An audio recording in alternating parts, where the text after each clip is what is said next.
अंततः हम त्रिवेणी धाम पहुंच गए। वो देखो तमसा, वो देखो सोना, और वो जो दाहिने ओर से आ रही है वो है सप्तगंडिका, जहाँ तीनों नदियों के मिलने का स्थान है, इसलिए ये त्रिवेणी है। काफी सुंदर भैया, क्या रूप है इस त्रिवेणी धाम का।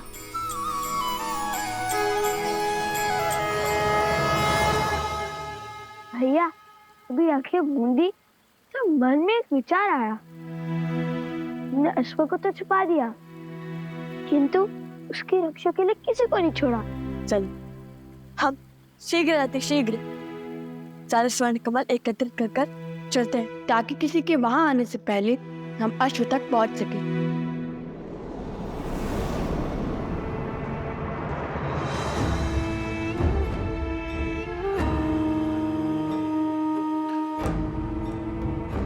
आओ प्रबंधासुर, देखो तुम्हारे परम मित्र और मेरे प्रिय पुत्र चंद्रबाहु की मृत्यु का प्रतिशोध लेने की घड़ी आ गई है।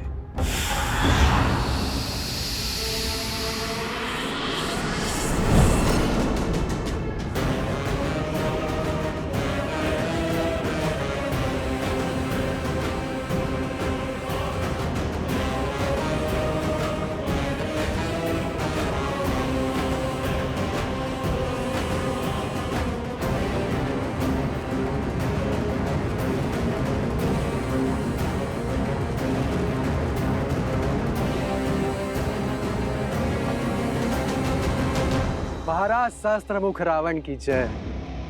महाराज, जिस क्षण की प्रतीक्षा में मैं अब तक जी रहा था, वो क्षण, वो प्रतिशोध का सुख देने के लिए आपका कोटि कोटि धन्यवाद।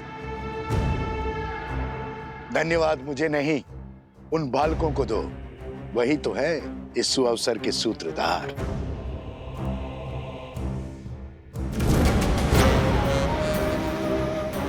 मैं उस अश्व को मारकर उस राम के अश्वमेध यज्ञ को असफल कर दूंगा। वो जिस मर्यादा धर्म की ध्वजा लहराना चाहता है, उसे मैं तार तार कर दूंगा। कदापि नहीं। हमारे प्रतिशोध की पूर्ति इस अश्व की मृत्यु से नहीं होगी। जैसा मैं कहता हूं वैसा करो। किंतु महाराज, सामने खड़े सुअवसर को केवल मूर्ख ही गवाते हैं। मैं इस अश्व को मारकर सीधा राम को युद्ध के लिए ललकारूंगा। फिर वो तो क्या, उसके समस्त परिवार को समाप्त कर दूंगा मैं। अपनी क्रोधाग्नि को शांत करो, बल से नहीं बुद्धि से काम लो।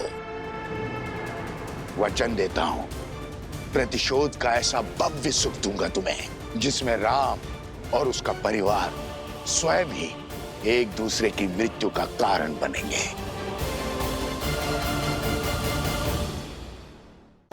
सोचो, एक बार में सबको मारने में आनंद आएगा या उन्हें स्वयं ही एक एक करके एक दूसरे को मारते हुए देखने में आनंद आएगा। और अपनी योजना के लिए मैंने तुम्हें चुना है, क्योंकि छल में तुम्हें मात देना असंभव है। तुम कभी भी कोई भी रूप धरकर किसी भी वस्तु में प्रकट हो सकते हो। मैं चाहता हूं कि तुम यज्ञ के अंत तक इस अश्व के साथ रहो। वो लवकुश बहुत संस्कारी और साहसी है। तुम मेरे साथ मिलकर इस अश्व को इक्ष्वाकु वंश के अंत का साधन बनाओगे। परंतु महाराज, किंतु परंतु यद्यपि कुछ नहीं सुनना है मुझे। जैसा कहता हूं वैसा करते जाओ।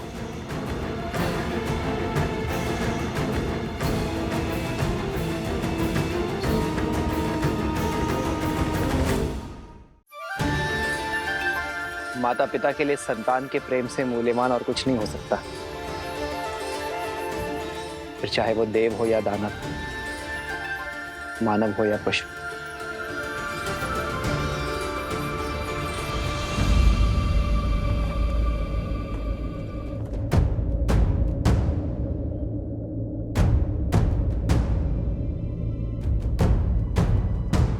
क्या हुआ सेनापति? शत्रुघ्न ने तुम्हें यहाँ क्यों भेजा? मुझे क्षमा करें महाराज, उन्होंने मुझे अति शीघ्र अयोध्या लौटने का आदेश दिया है। क्योंकि मेरी चौकसी में यज्ञ का अश्वक हो गया। अश्वक हो गया?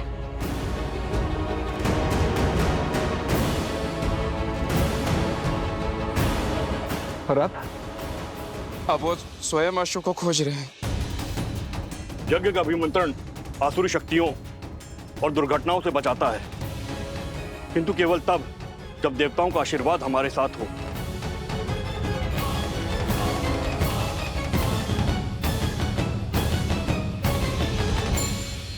एक सोच कि संसार में ऐसे भी पिता है जो अपने बालकों की सहायता के लिए कभी नहीं आए।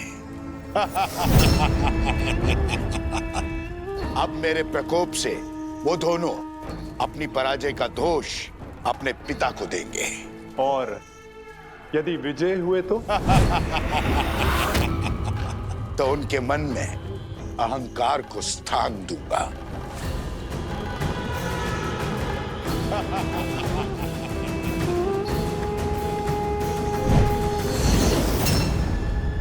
अब उन्हें सत्य बताना मेरा दायित्व है।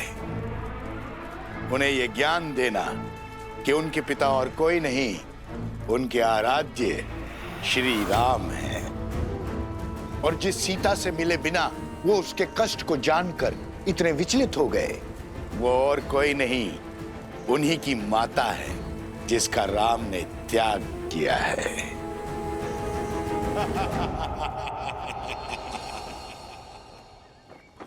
गऊ का रुदान भले ही अशुभ संकेत हो, किंतु ये बात स्मरण रहे कि हर संकट हमें सीखने का और कर्मों में सुधार लाने का अवसर देता है। और जैसे आर्य सुमंत ने बताया कि गऊ के रुदान का कारण उसके बछड़े से उसका विरह था, जिसे शीघ्र ही ढूंढकर उसकी माता से पुनः मिलाने का आदेश है। महाराज, ये तो नहीं पता कि आपने ऐसा क्यों किया, किंतु क्या शत्रुघ्न को अश्व से दूर रखने का आदेश उचित है? शक्तिशाली राष्ट्र सबसे पहले आक्रमण नहीं करता भरत, और जिस राजा की अयोध्या के अश्वमेध यज्ञ को चुनौती देने की इच्छा है, उसे भी तो युद्ध के लिए सज्ज होने का अवसर मिलना चाहिए। और यदि इस बीच किसी कारणवश अश्व की मृत्यु हो जाए तब क्या होगा? अश्व की मृत्यु तभी संभव है जब यज्ञ देवता कुपित हो। यज्ञ देवता का प्रभु श्री राम पर कोपित होना तो असंभव है। संभव है। असंभव? जितनी पवित्रता से भैया ने ये यज्ञ करवाया है, यज्ञ देवता का कुपित होना असंभव है गुरुदेव। यज्ञ में दी आहुति यदि यज्ञ देवता ने ना स्वीकारी तो वो कुपित होंगे। परंतु यज्ञ देवता आहुति स्वीकार करेंगे क्यों नहीं? क्योंकि यज्ञ में मंत्रोच्चार केवल महाराज राम ने किया है, उनकी पत्नी ने नहीं। परंतु महारानी की मूर्ति मंत्रोच्चार कैसे कर सकती है?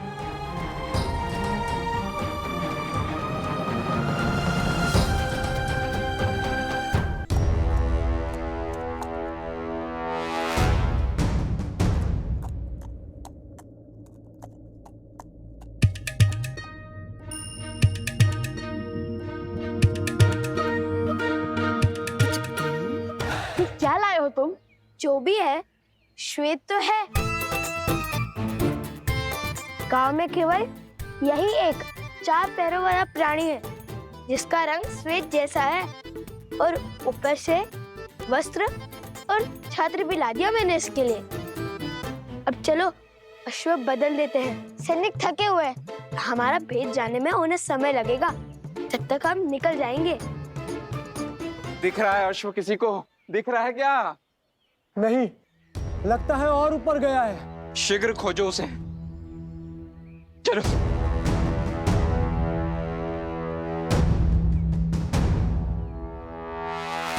हमें सैनिकों का ध्यान भटकाना होगा।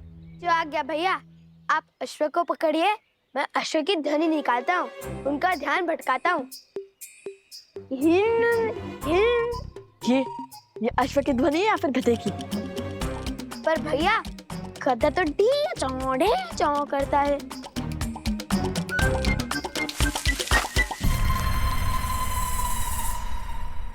कदाचित ये सूर गया होगा।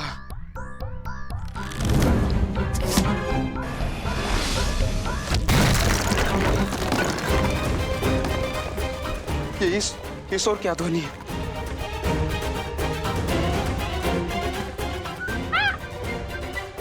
शांत शांत, डरो मत। तुम इसे उस ओर ले जाओ जहां मैंने बाण चलाया था।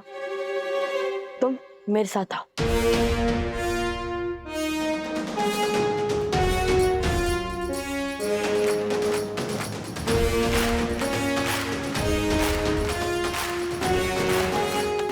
स्मरण है ना हमें अश्व को कैसे रोकना है? कैसे रोकना है? ये बात कब हुई? तो तुम्हें क्या लगता है भगवान वाल्मीकि ने हमें मिथिला के प्रवास के लिए क्यों भेजा था? ओ, स्मरण है, इस प्रवास की तैयारी के लिए।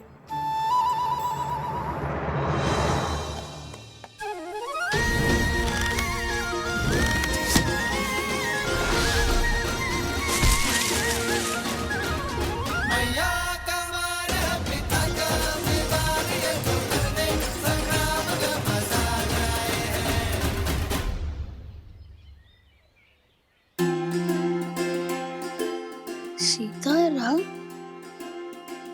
भैया, ये तो वही अश्व है। राम सिया राम जय जय राम। राम सिया राम जय जय राम। कदाचित इसका हमारा और सीताराम का कोई ना कोई संबंध अवश्य है। क्यों मित्र, हम स्मरण है ना? उस गधे से भय तो नहीं लगा?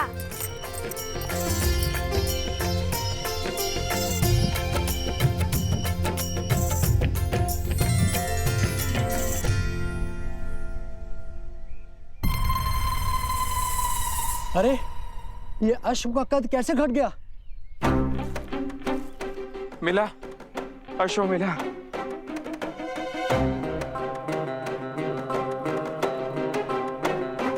रंग भी बदला बदला सा लगता है। इस काले पर्वत में उसका रंग धूमिल सा हो गया होगा। पर इस पर छत्र तो है, पर अश्व जैसा नहीं है। एक ही वाक्य में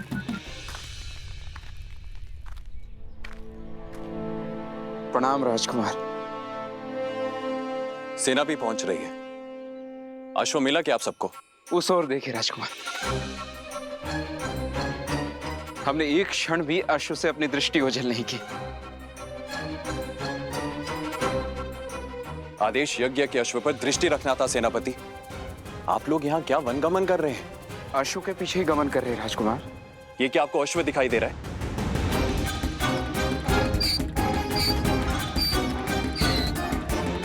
ये एक गधा है आप ही की तरह सेनापति। आप अयोध्या लौट जाइए। सैनिकों, हमें शीघ्र ही अश्व ढूंढना होगा। भैया, औषधि? नहीं, हम अभी नहीं ला सकते। वो देखो, पर्वत पर सैनिक हैं। हम पकड़े जा सकते हैं। सर्वप्रथम हम स्वर्ण कमल लेकर आते हैं, फिर इसको पास के किसी गांव में छुपा देंगे।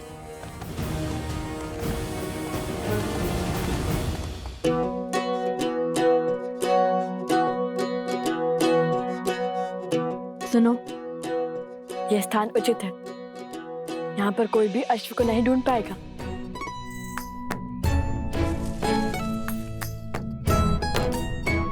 अब ठीक है, अब तुम खाओ पियो विश्राम करो, लेकिन ध्वनि मत करना, ठीक है? ध्वनि मत निकालना।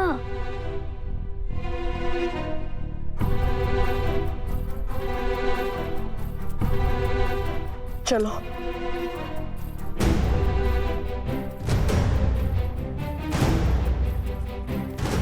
अरे, अब क्यों छुप रहे हैं हम? अब तो अश्व भी नहीं है हमारे साथ। यदि सैनिक ने हमें देख लिया, तो हमसे प्रश्न किया, तो वन देवी के पुत्र सत्य थोड़ी ना कहेंगे।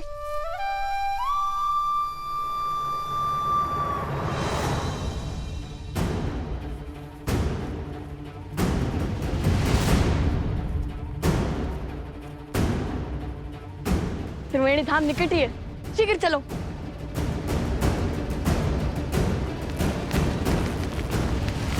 ऋषि कुमार,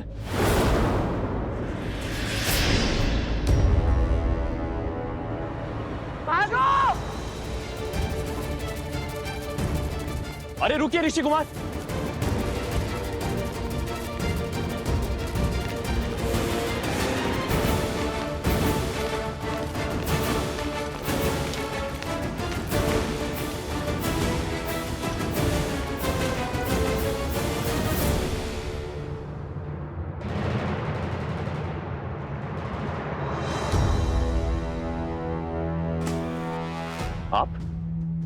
आपको तो मैंने अयोध्या में देखा था।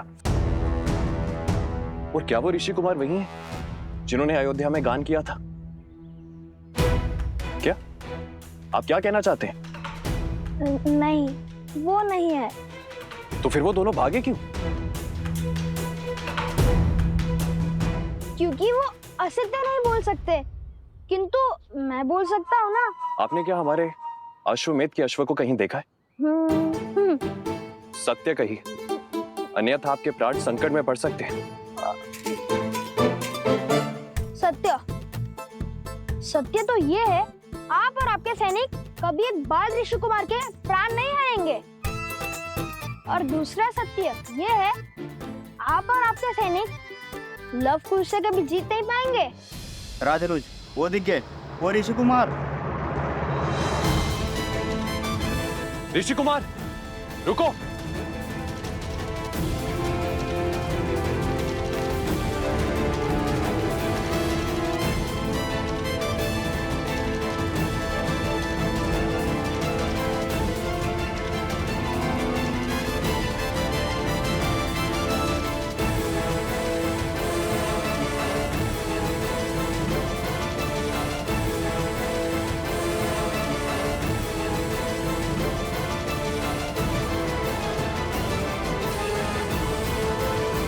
इन्हें यही छोड़ सकते हैं, किंतु रन छोड़ना कायरता तो नहीं होगी ना?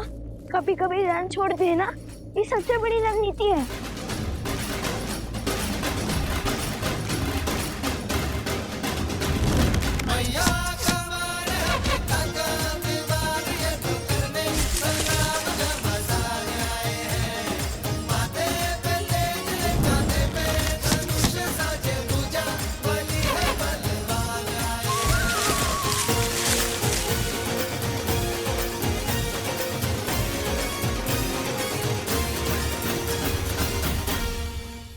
सैनिकों, शीघ्र हटाओ इसे।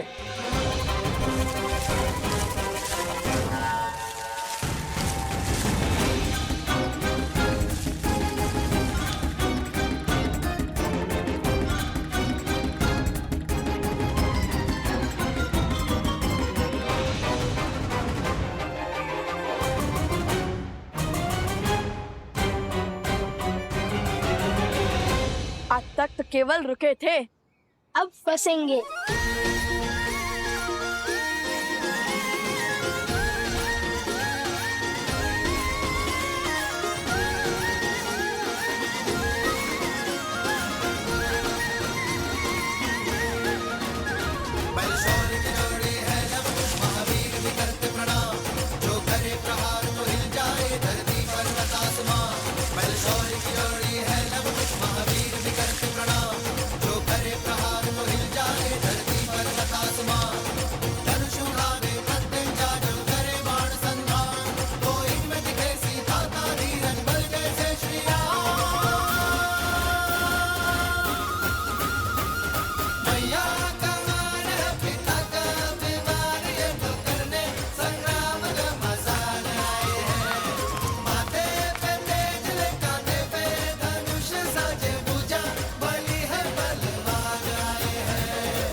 बस अब वो यहाँ फंस जाएंगे पर हमें अधिक समय मिल जाएगा।